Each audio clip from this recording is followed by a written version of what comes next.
This is suicide prevention. It's a training for educators. So the goal of this training is not necessarily how to assess suicide, but to talk about what's our role in education around suicide prevention and how do we have conversations with others about suicidal thoughts that they might be having.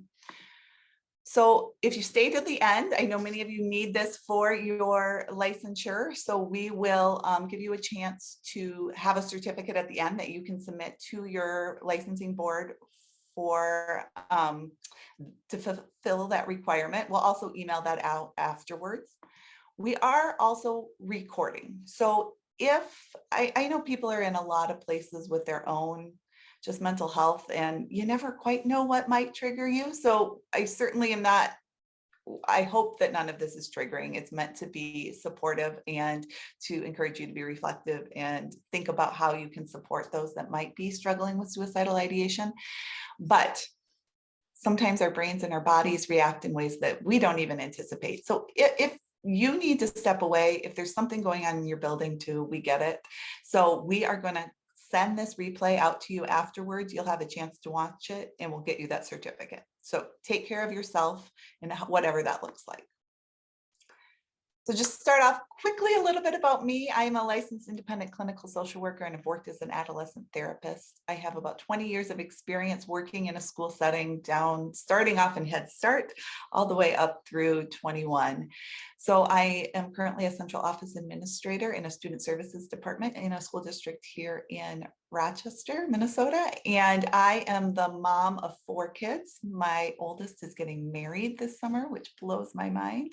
And I love old houses. So I don't know if I always love it, but usually I love it. Being able to take care of our 1890 Victorian. So quickly, a couple plugs just for some things that Resilience Impact has coming up. If you want to dig into this topic more, if you are looking for some more resources around student mental health, we are hosting a conference on May 5th and 6th. It also has a pretty awesome pre-workshop on May 4th about trauma-informed, skill-based FBAs. And if what you're doing is not working, we have some ideas for you. So if that is something that you're really looking for some more information on, we're offering that virtual and in person up at Cragun's in Brainerd, Minnesota. So we would love to have you join us for that. I am going to be sending you a discount code for $50 off that registration. So if that's something, if you're here today, it's just for you if you're here today, but we would love to have you join us for that. If that doesn't work in your calendar, put on October 26th and 28th for the Trauma Informed Schools Institute. This is the biggest event that we do, and we'd really love to have you join us for that. So with that, let's talk a little bit about where we're going today. We're going to start off talking about some warning signs and risk factors for suicide. And then we're going to talk about some key concepts about suicide that I think are important for you to know and understand. And then we'll finish up with talking about what to do if you're worried about someone and you think that they might be having suicidal thoughts. Let me mute my phone. Sorry about that. Okay, moving on. So in the chat, if you can answer this question for me. So it's a fist of 5. It works better in the chat if we do that. So with how important is it to you that students have spaces where they can talk about their thoughts of suicide? So 0 is low, 5, this is the most important thing, or it's really important. It couldn't be more important. Yeah, thank you for those responses. Yeah. I think we can all agree, right? This is super important. We want students to have spaces. We don't want them to have to live with these thoughts alone. We don't want them to feel isolated. We want to create spaces where students can talk about this. So another one for you. How confident are you in your skills to have conversations with students about suicide? Just curious where people are coming into this training. So I know it's really important. Okay, 2s to 4s, 1, 5 there. Great. Okay, great. Thanks for being honest with that. And I can relate to that too. I'm not always super confident, but we're going to talk today about how do we build our skills? How do we build the vernacular? How do we become more fluent in being able to talk about suicide? So thank you for your commitment to being here today. And I'm really excited to be on this journey with you. As I was researching for this and based on my own experiences, I've found that there are some things that get in people's way to being able to talk about suicide.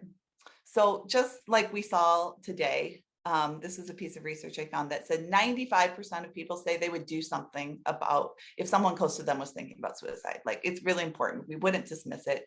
I want to be able to do something. But also about 70% identify barriers that keep them from discussing suicide with others, from even having the conversation. And so I just want to start today by kind of calling out what those are. I'm guessing that some of those might relate to you, they might relate to me, and thinking together about how can we overcome those barriers. If we really believe this is really important, how do we push through these barriers? How do we dismantle some of these barriers that keep us from having conversations about suicide? So the first one is that you're just not sure how to bring up the topic, right? Like, okay, it's hard to weave into the conversation how to talk about suicide.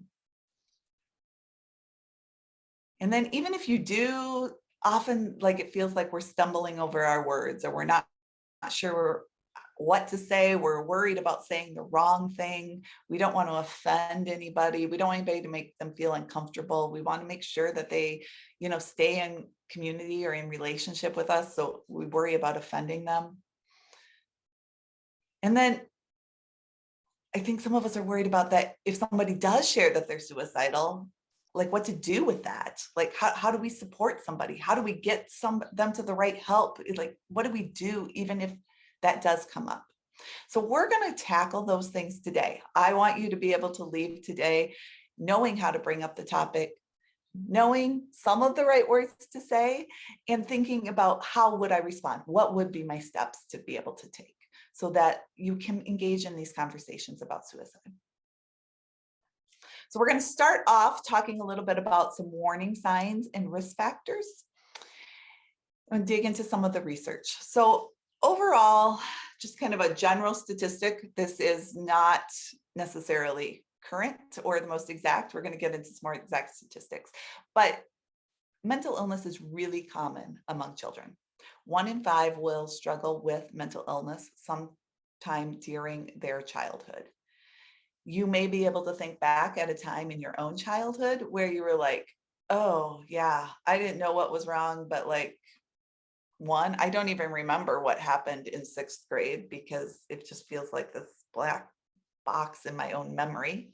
Or yeah, I remember going to bed and crying, or just feeling lethargic and having no energy. Or usually a lot of times people, as they think back at their own experience, they weren't able to label it at the time, or maybe they were, but that there was a period where you may have struggled with mental illness, or you remember it in one of your siblings or one of your children.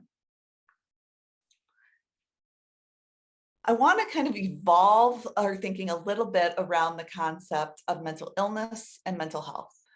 And to do that, I want to talk today about the dual continuum model. This is a model that was developed by Keyes and Lopez back in 2002. And for me, has become I've always found it helpful, but I found it a helpful tool to be able to talk with people about how they're feeling during this pandemic period. So let me orient you to this. So mental health is on the vertical axis there. So mental health is something that all of us have. It's not the absence of disease, but it is our overall functioning of our own kind of social emotional skills and attitudes and behaviors. And sometimes we have high mental health. We're feeling really great about our relationships. We're feeling like we have a goal and we're working towards that goal. We feel like we are physically taking care of our bodies, and everything kind of seems to be clicking, right? We have good mental health.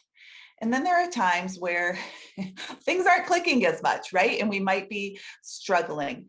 We don't necessarily have a mental illness. It might not be that we have depression or anxiety or some psychosis or schizophrenia or any mental illness per se, but our mental health is not where we want it to be, and it just feels kind of hard to be who we are. And I think for a lot of us that might be descriptive of how we felt during the pandemic.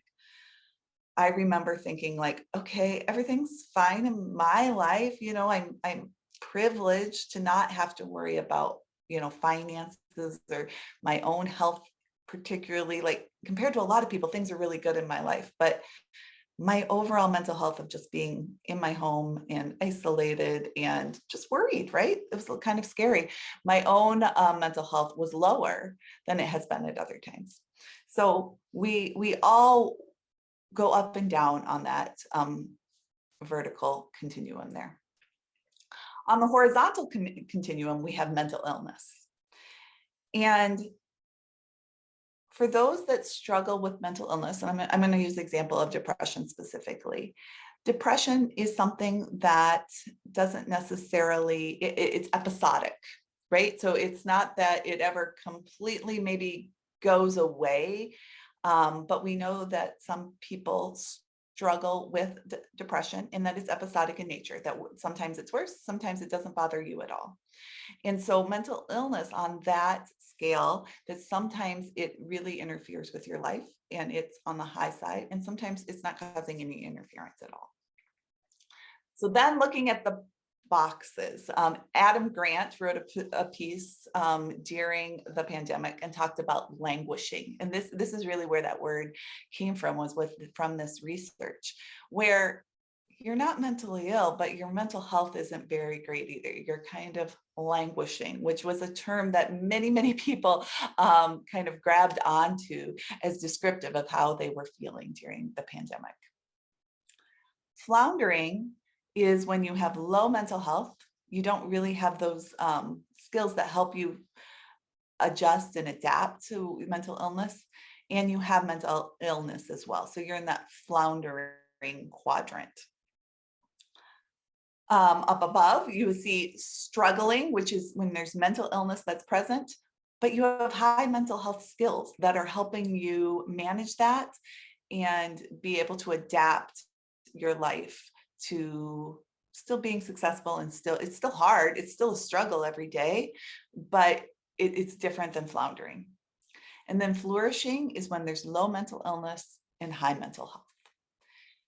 So I introduced this to you because I think it provides a little bit more of a complete picture of mental health, that it's not like, we want to say it's like, sometimes it's talked about like it's a checkbox, like they have ADHD or they have depression, and like, okay, when's their depression going to be gone? And I want you to think about it more on these continuums, that we all operate across these continuums throughout our lifetime. And so when we're talking with students, I think that sometimes we're going to talk a little bit more about like chronic suicidal ideation when we're later, that they may be in that floundering or struggling stage where they're struggling with some mental illness, but they may go up and down on that mental health scale. So just thinking about that as more fluid than maybe we normally depict that. Okay, so then going into some data. This is the most current data that is available, and this is from SAMHSA. I just looked this up yesterday. And so this is from the calendar year 2020. So most of that would have been pandemic. That's something that we're often hearing right now in the discussion, is how the mental health of our students is really suffering from the pandemic. So I wanted just to kind of look at some actual data and explore that a little bit. So this is a graph of prevalence of a major depressive episode. This is based on surveys of a sample of youth across the country. Do they show signs and symptoms of a major depressive episode during the calendar year of 2020? So So it was done in 2021, looking back on the year of 2020. And you will see that 17% of adolescents ages 12 through 17 met that criteria of a major depressive episode according to these survey results. Much higher for females, 25.2% of females and 9.2% of males, which I don't think we maybe talk enough about. We talk a lot about female depression. And here you can see the breakdown by age. For age 12 to 13, 11.2%, 14 through 15, 18.2%, and 16 through 17-year-olds, 21.9%. And you can also see that broke down by race and ethnicity. There was a caveat to this data that they did not report out Pacific Islander and Alaskan Native because there were some issues with the data that they collected. So it was a drawback of their own data that they shared. So I had previously done this presentation and had the 2017 data available in the slides. And so I was comparing those two and thought that would be really interesting for you to look at as well. So I did my own graph here. Here's my Excel skills shining through or not shining through. But you will see that the blue is what the numbers were in 2017, same study. And then when it was repeated into 2020, you can see the differences. And it's pretty alarming what increase we have seen over those last 3 years in major depression in our students. So if you want to just put a couple takeaways in the chat that you're seeing from that data, I'd be really interested to see what people are pulling out from this data.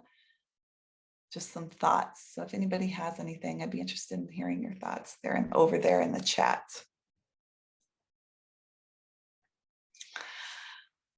So this is from another study by the CDC, but I wanted to use it as an example of really thinking about what this might look like in one of your schools that you work in.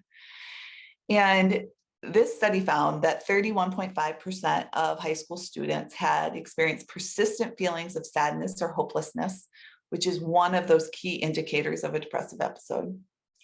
17.2% had seriously considered attempting suicide. 13.6% had made a suicide plan. 7.4% had attempted suicide. And I think it's like 2.8% were injured in a suicide attempt. So when we take that and we apply it to a school size of 1,600, I just picked the school size. Maybe that matches your size of school, maybe it doesn't, but I think it really helps to be able to really focus in on how many students is that really, moving it from percentage to actual students of numbers. So in a school of 1,600, that would mean 504 of your students had experienced feelings of sadness or hopelessness. 275 had considered attempting suicide. 217 had made a plan to commit suicide.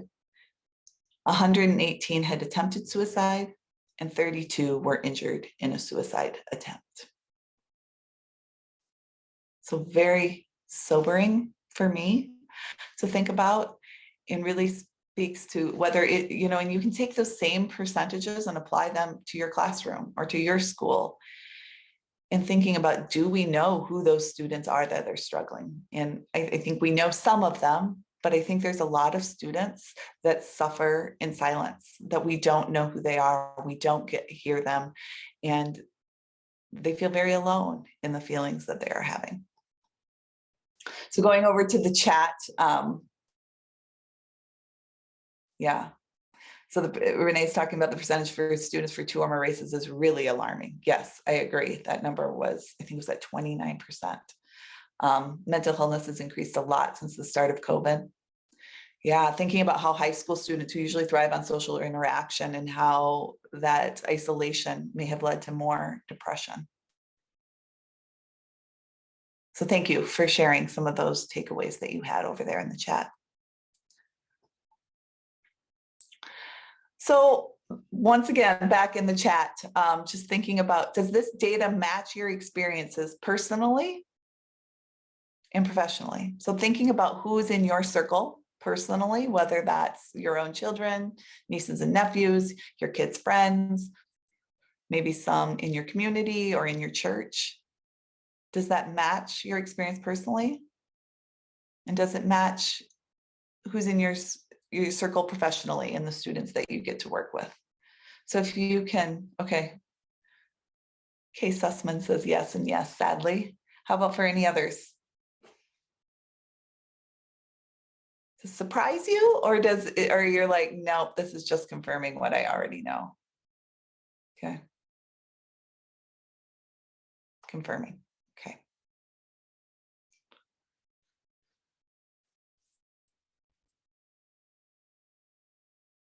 Yep. Confirming. Less personally, but absolutely professionally. Yeah. And I would say that that's maybe true for me too. And it does make me pause and just go back and think about, these percentages. If I think about that, that's probably also some of the youth that are in my life personally. And is there a way to be more intentional about thinking about how they are really doing? So yes, the numbers are very stark. So I added these slides because I wanted to talk a little bit about something that I'm seeing more and more, or we're talking about more and more, is this idea of passive suicidal ideation. I think a lot of times the way this information around suicide prevention is shared is that we talk about like, you're having thoughts of suicide or you're not having thoughts of suicide, right? And thoughts of suicide, we need to get you in, possibly ER, or you're not, and like, okay, you're safe. And like I was saying around mental health, suicide ideation also happens on a continuum, and I'm seeing more and more people, both students and adults, that have this passive suicide ideation. And I just wanted to familiarize you with that term, and then also with a little bit about what the response is. And so we understand active suicidal ideation, right? They are thinking of suicide, they have a plan for suicide. Those are the things that we assess when we're doing a suicide assessment. I think it can be confusing sometimes when students or adults may say, I am having thoughts of suicide, but yet they're not in the hospital, or they were in the hospital and they're back and they're still having thoughts of suicide.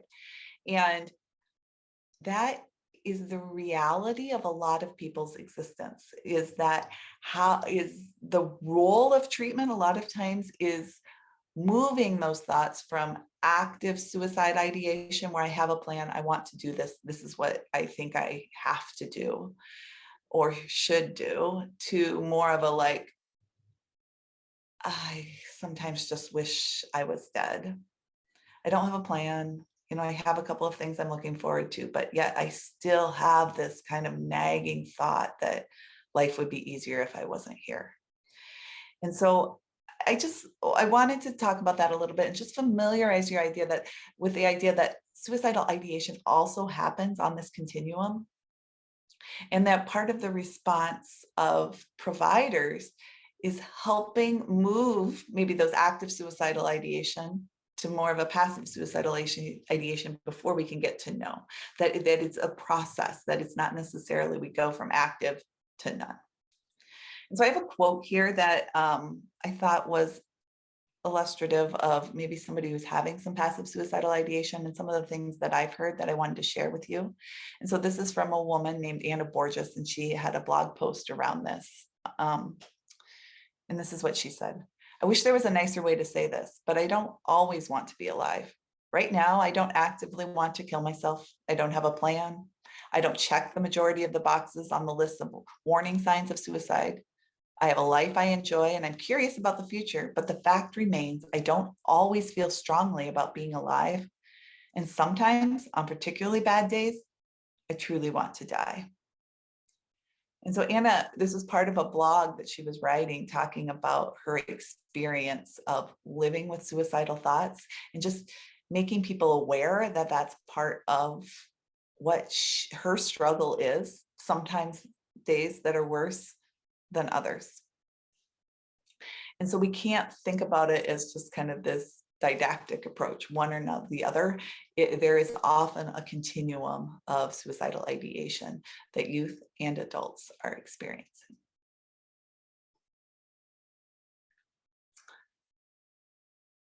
So I want to talk a little bit about language and the words to use. Again, with that goal of kind of increasing our ability to have conversations and use the right, and feel confident in the language that we're using. And so one term I would encourage you to think about is this idea of, instead of using the word successful suicide, because there's nothing successful about suicide, and thinking more about completed suicide or died by suicide is probably the one I would prefer. I see the comment in the chat from you, Molly, about how many people have died by suicide. And actually the numbers in 2020 and 20 did go down slightly. So while the number of emergency visits as a percentage went up around suicide, the actual number of suicides did go down in 2020. There's very little research, though, around suicide. So most of our research that comes around suicide is retrospective. It's going back and counting numbers. So there has been very little scientific research that's been done into suicide. And I think also speaks to the stigma that we have around suicide in our society. We should have better research than just a retrospective look at, who died and how did they die. So moving on to the next slide here about language matters and thinking about, instead of using the word suicidal student, we want to think about people first language, and they are not defined by their suicidal thoughts, and thinking instead about a student who struggles with suicidal ideation. I think it's important for us as adults to do that, but I think it matters more for the student. And you probably wouldn't say they're a suicidal student to their in relationship with them. But I think that it's an important shift in that they understand that they are not, their identity isn't wrapped up in the thoughts that they have, right? That they have the power and the ability to be able to control those thoughts, to be able to take different actions like that. That's the whole kind of approach when students are struggling with suicide, is to help them have a sense of control over those thoughts and be able to take actions that make those thoughts not so present in their mind, or quieter. And so I think it's an important shift just in our approach and in our language, even with other adults, instead of using suicidal student, but a student who struggles with suicidal ideation. Suicide attempt is certainly in some ways, or in some situations, an appropriate word. But we have to make sure that we're not overusing it, that it's only a suicide attempt if there was intent for that person to die. So I think that sometimes we can pull in self-harming behavior and talk about that being a suicide attempt. Or if there was an injury that happened as part of that self-harm, or as maybe drug use. And so it's really, it's about what that person's intent was when they were engaging in that. If it was to die, that some part of them wanted to die in that situation, then it's completely appropriate to talk about that as being a suicide attempt. But we don't want to place that expectation on, though, even as an outsider, it might look like that. They took some pills, or they, were cutting on their arms, that we have to understand what that individual's intent was. And we don't want to label something a suicide attempt if it wasn't. I think we have one more. So suicidal behavior. I think we either want to talk about it being an attempt, it was a suicide attempt, or they were engaging in behavior that was self-injurious behavior, or SIB, or self-harm. And so it was either an intent to commit suicide, and so it was a suicide attempt, or they were engaging in some self-harm because that was a release for them that they needed, but they had no intent to die. And so it's really, we want to be careful with our language on such an important topic. And so I just wanted to kind of draw out those distinctions for you.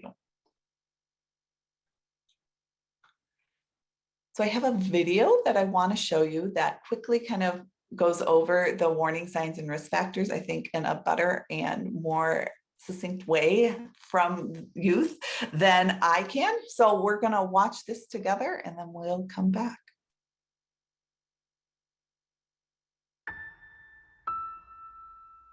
I have my ups and downs, just like anybody else. Maybe more than anybody else. I can be hard to figure out. And I like my privacy. I don't want you looking over my shoulder all the time. But you know your kid better than anybody else. And if you think he's acting different than usual...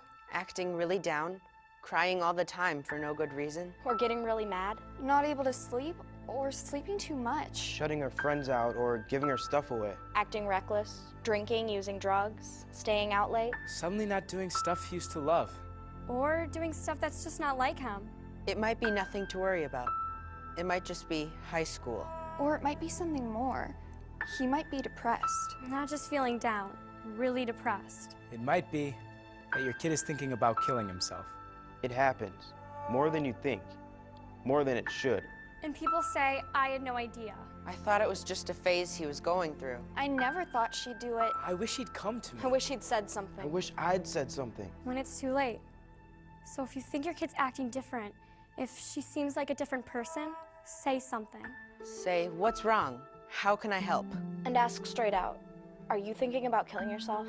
It doesn't hurt to ask. In fact, it helps. When people are thinking about killing themselves, they want somebody to ask. They want somebody to care. Maybe you're afraid you'll make it worse if you ask. Like, you'll put the idea in their head. Believe me, it doesn't work that way. It doesn't hurt to ask. In fact, the best way to keep a teenager from killing herself is to ask, are you thinking about killing yourself? And what if they say yes? Or maybe. Or sometimes, Well, here's what you don't say. That's crazy. Don't be such a drama queen. you're making too much of this. That boy's not worth killing Yourself. over. That's not going to solve anything. You're just trying to get attention. You're not going to kill yourself. What you do say is, I'm sorry you're feeling so bad. How can I help? We'll get through this together. Let's keep you safe. A lot of people think about killing themselves. Adults and kids. most of them never try it, but some of them do. So if your kid says, I'd be better off dead. I can't live with I'm this. gonna kill myself, Take her seriously. Find someone she can talk to about it. Someone who knows how to help. Sometimes kids want to kill themselves because something happened. A breakup, a failure. But sometimes it goes deeper, and it's not going to go away by itself. Get some help. Talk to your doctor. Or a counselor at school. Or your minister. but don't just let it drop. And make sure that your kid always has someone to turn to. Someone he trusts. Make a list together right then. 3, 4, 5 names. Put a suicide hotline number on there too. Have him keep that list in his wallet, so he always knows where to turn. Make sure your home is safe. If you have pills she could use to hurt herself, lock them up. If you have a gun, don't just lock it up. Get it out of the house. The bullets, too. And one more thing. If you think your kid might be about to hurt himself, don't leave him alone. Take him to the emergency room. Call 911 if you have to. We all have our ups and downs, but sometimes it's more than that. If you think something's wrong, the only way to find out is to ask. Ask straight out. Are you thinking about killing yourself? Don't wait until you're sure. Trust your gut. Because it never hurts to ask. And it can make a big difference. All the difference. In your kid's life.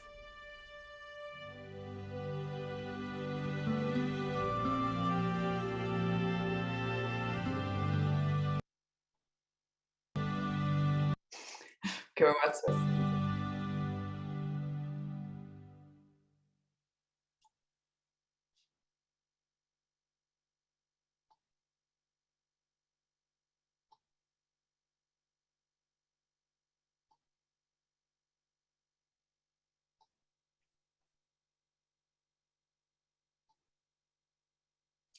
I think that video does a nice job of encapsulating it, the warning signs, the risk factors, some of the responses, and clearly designed for families and parents, but I think really applies for us too. So that is available on YouTube, put together by Mayo Clinic probably about 10 years ago. So I use that video a lot. I think it's a really helpful one to start a conversation. So these things were covered in the video. This is part of what's required for our teacher licensure. So I want to make sure that we hit it again to make sure that you are getting this information. But some of the warning signs around suicide.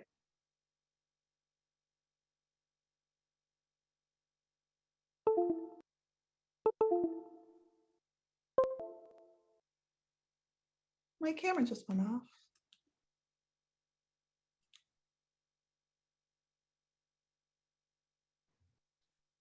It's a nice picture, though. Oh, is it? Thank you. Okay, let me try again. I'm not sure what happened there. Here we go. Okay. Okay, so frequently talking about death, a negative self-view. So where you've really seen a shift in the way that they talk about themselves, some of the language that they use, whether it's putting themselves down. Often it'll show up like making kind of jokes about death that really aren't funny, but are just kind of awkward. I see a lot of times that kids like kind of try out things to see how you're going to respond. So they'll kind of make some weird joke about wishing they were dead. And then when asked about, they're like, oh, I'm just joking.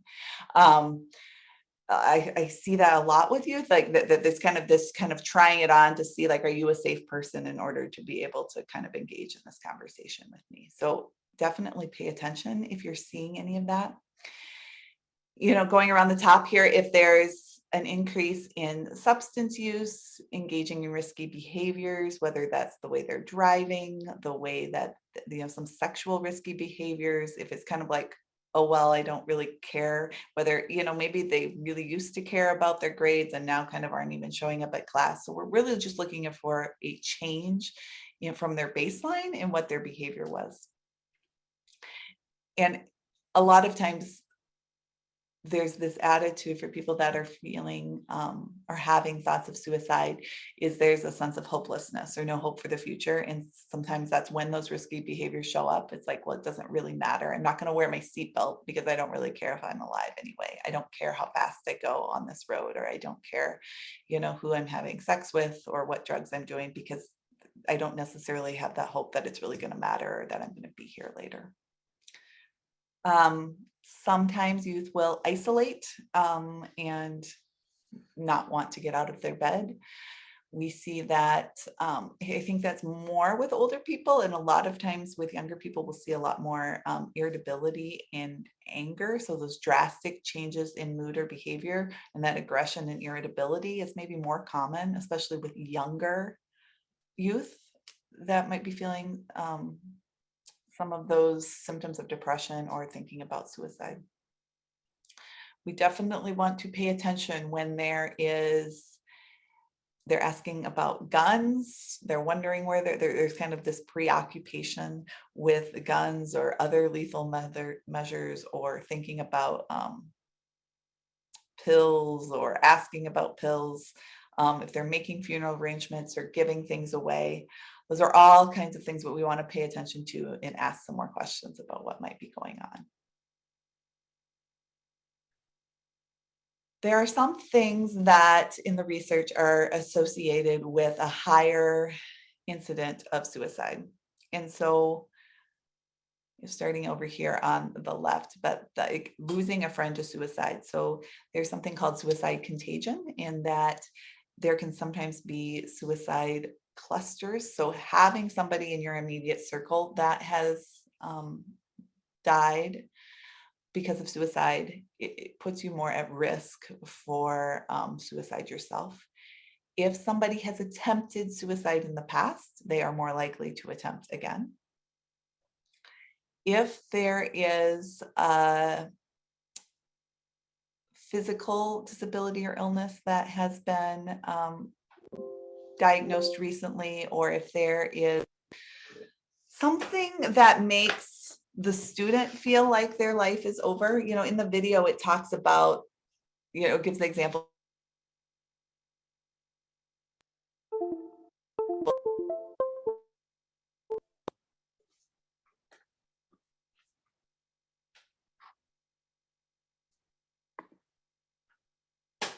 I don't know why my video wants to keep going out, so I apologize for that.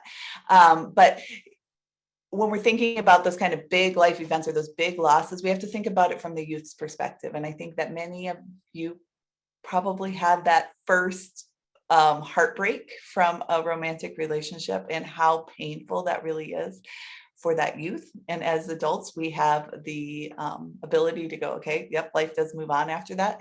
But that's a huge thing for a youth, whether it's not getting in the right school or not being on the team, or something that students have really worked for that's a loss, puts them at risk for suicide. If there has been online bullying, those that identify as lesbian or gay or bisexual are more at risk as well. As well as veterans have a higher risk, and along with some professions too. So it's probably not the youth that you're working with, but it's something to think about in your personal life as well. So I want to talk now about some key concepts about suicide that you may be aware, you might hear from others, and I just want to make sure that we're kind of all on the same page around this, and that if it comes up as a question, you could be able to think about that or talk about that with people. So I don't hear this near as much, but when I first started training on this topic, this was commonly said. So this is maybe 15 years ago, and I do think that some of this stigma has decreased. But talking about suicide in a responsible way does not increase risk. Asking somebody if they are having thoughts of suicide does not put the idea in somebody's head. It just doesn't. And so if you hear that, it's just been completely debunked. It's just not true. And this one, it also can be hard, especially if somebody in your own life you've lost to suicide. But when someone is thinking about suicide, the individual almost always reveals warning signs.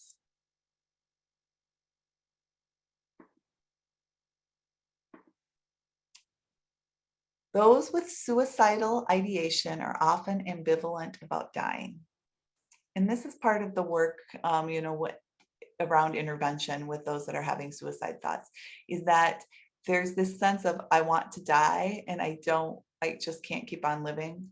But it's almost always paired with this feeling of, I also want to live. So there's some ambivalence. And so part of intervention with people that are struggling with suicidal thoughts is helping them see and helping them lean into that piece of them that wants to be alive, that has things they're looking forward into in their future, that values the relationships that they have. But there's always kind of this, not always, almost always, this kind of push and pull, like, I know my kids need me, or I know my family would be sad if I died, but I just don't know if I can go on any longer. So that's kind of what intervention is about, is exploring that and helping those positives and those things that youth have to look forward to become more strong and more influential in their thoughts and in their lives.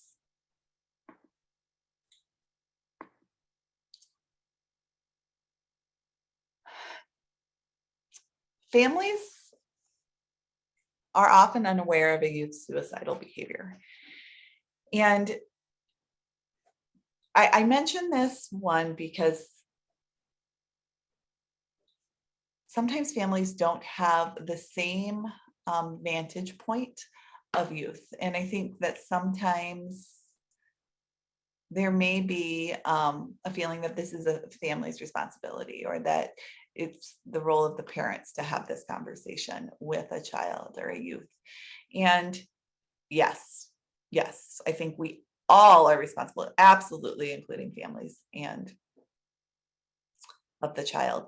But I don't know if they have the same access to what is developmentally appropriate, what's going on with their peers, and kind of how was referenced in the video is that sometimes it's hard to know, is this normal teenage angst, or is this something that I should be worried about?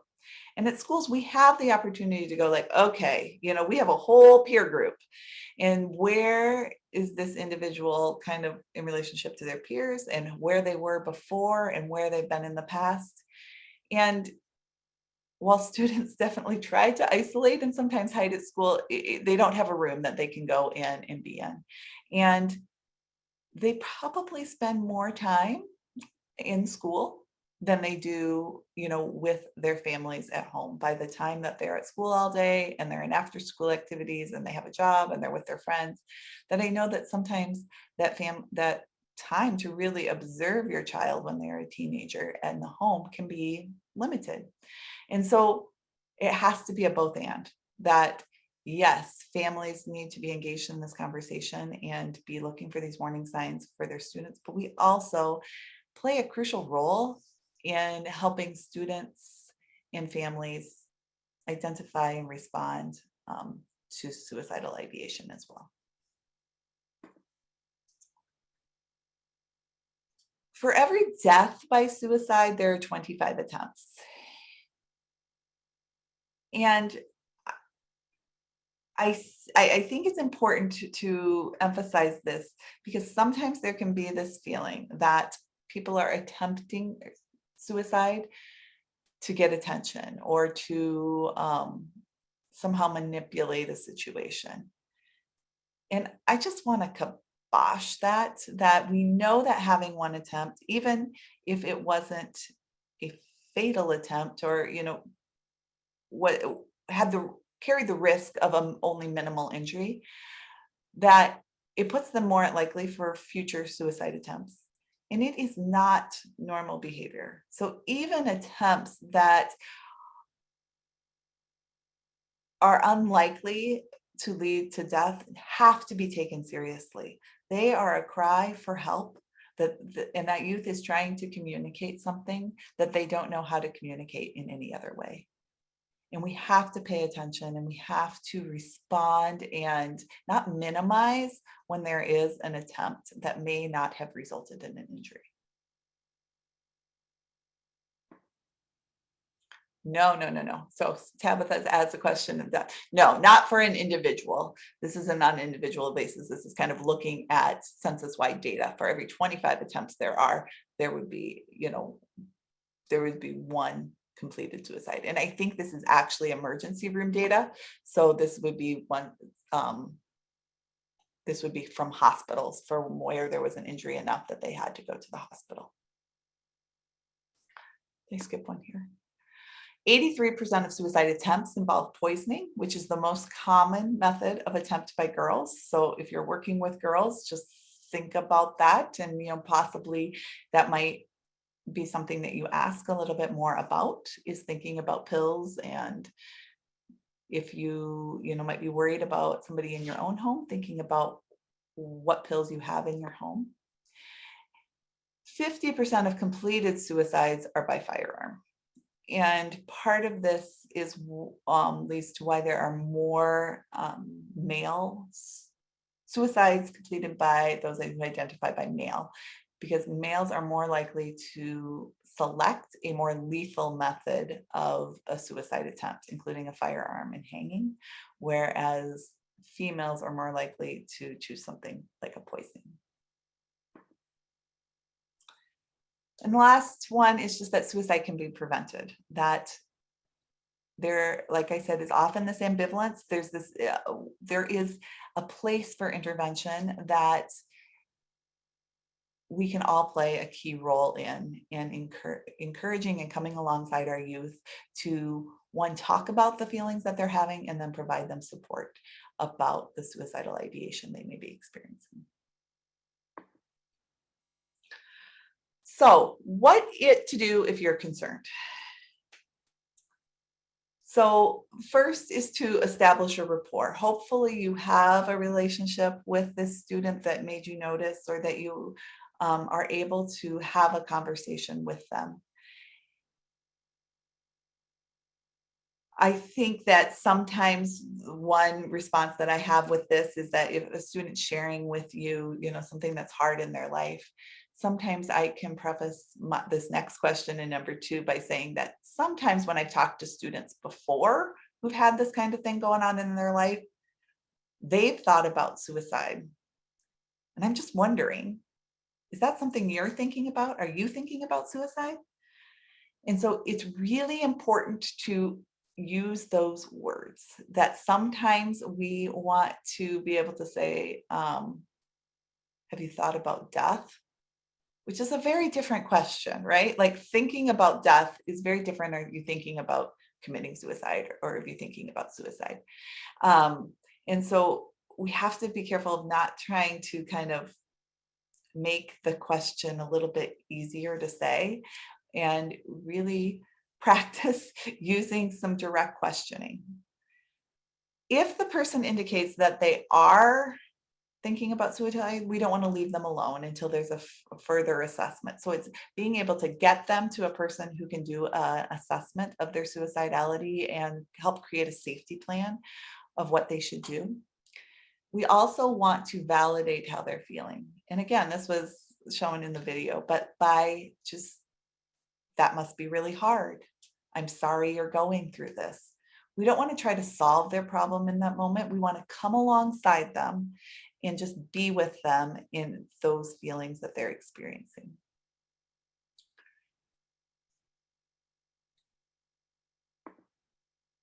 So I want to think about who can help in your school.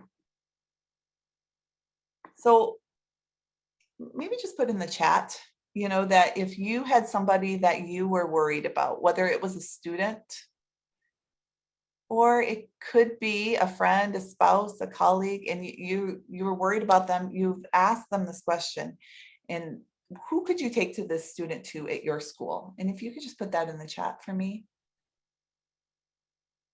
It might be you for some of you that are here. Your social worker, yourself, counselors. Yep. Yeah. Okay. I think it's important to know who that is, figure out who that is before you would need that information. I think also thinking about it outside of school. If it's a friend or a spouse or a colleague, part of my goal in these presentations is to think about this isn't just a part of who we are at school, but we know that those in our personal life are also experiencing some of these thoughts and be able to have a plan around that as well.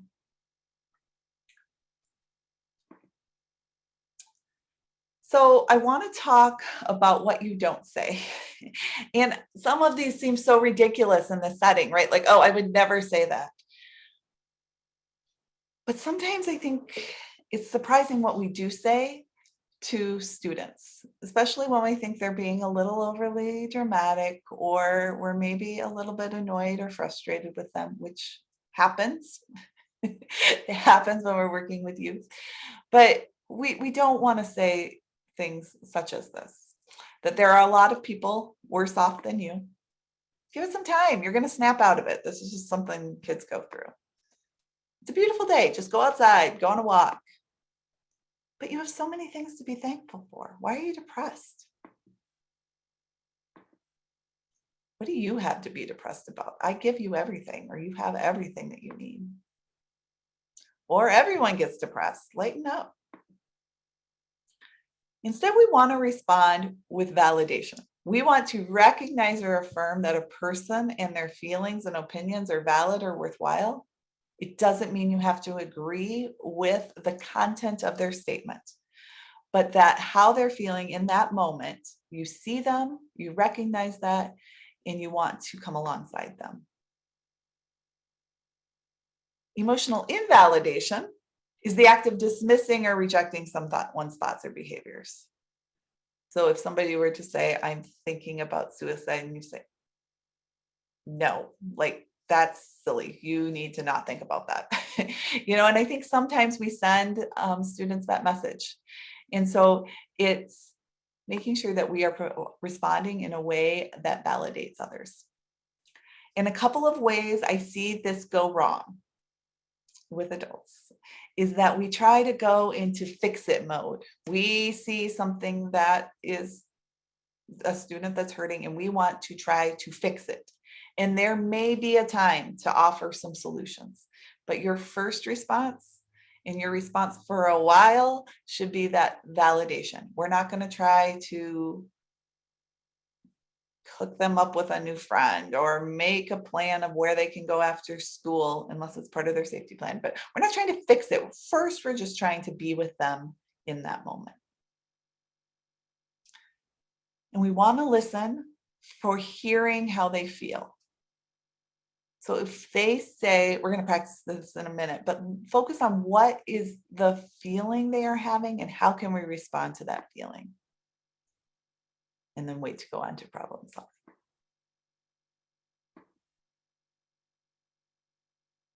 So we'll do a couple of these. I know we're running a little late on time, but so here we have a student that says, I'm such an idiot. One, right? Okay, we have some negative self-talk. We definitely want to pay attention to this. Not necessarily that this would lead to suicidal ideation, but like, oh, little red flag there. I think a lot of times we want to say like, you're not an idiot. You'll get this. Keep working hard. And there's a place for that. I'm not saying that's always wrong, but validation would say that it sounds like this is really hard for you right now. We're not trying to hook them up with a buddy. We're not trying to go over it one more time. We might, but like just pausing to first validate what happens is then students are much more willing to open up. It becomes more of a two-sided conversation when they know that you're listening. So say if they say I'm such an idiot and you say, oh, it sounds like this is really hard for you right now, and then stop. There's this magical thing that happens a lot is that the students will then kind of go on and fill that in a really kind of natural conversational way that helps them feel supported. Okay, these are all great valid scenarios to do, but I want to finish up here and I want to honor your time of just an hour together. So I want to share with you first about that. Asking the question about suicide and are you thinking of suicide, even for me as a therapist and as somebody who has done this hundreds of times, I sometimes still kind of get this like nervous feeling in my chest. And I think part of that is because I grew up in a home and in a culture that we did not talk about mental health. We did not talk about suicide or depression, or it was just kind of one of those unspeakable things. And what that meant for me is that my fluency in talking about mental health as a young adult was really low. I didn't know how to necessarily talk about some of the feelings I was having, or even when I did experience some suicidal ideation, I did not have the language modeling necessary to develop a fluency in talking about mental health. And I'm guessing that many of you might feel that same way. And so my encouragement, or maybe my challenge to you leaving today, is to think about how you can build your own fluency when the stakes maybe aren't quite so high, when it's not such an emotionally charged situation. But how can you build your fluency in talking about mental health and specifically talking about suicide? I feel like mental health has gotten a little less destigmatized, but I think suicide is something we really don't have a lot of conversations about. And so tonight or this week or this weekend, my challenge to you is to have a conversation with somebody in your home or in your close circle about suicide. Maybe sharing some of these facts, maybe asking some questions about whether or not they had ever experienced any suicidal ideation. And it really is to that goal to build up your fluency and having conversations about suicide. And then I also want you to think about posting on your social media account. There's a couple of hashtags. There's one campaign called Be the One Too. in Reach Out. Both are suicide awareness and mental health reduction stigma campaigns. But thinking about how can you signal to others that I'm a safe person and that this is something I'm willing to talk to you about. So there may be other ways to do that, but I just would encourage you to think about how to build up your fluency in talking about this important topic of suicide. So that wraps us up. Leslie, will you go ahead and put the certificate in the chat for everyone? Thank you. I want to thank you all for being here. I really appreciate your time today and all that you do to support students that are struggling with their mental health. We would love to learn with you more and to talk with you more. If you're interested in either of these learning opportunities, shoot me or Leslie an email. We'll get you a discount code if you're interested in attending for the Supporting Student Mental Health Conference, and hope our paths cross again soon.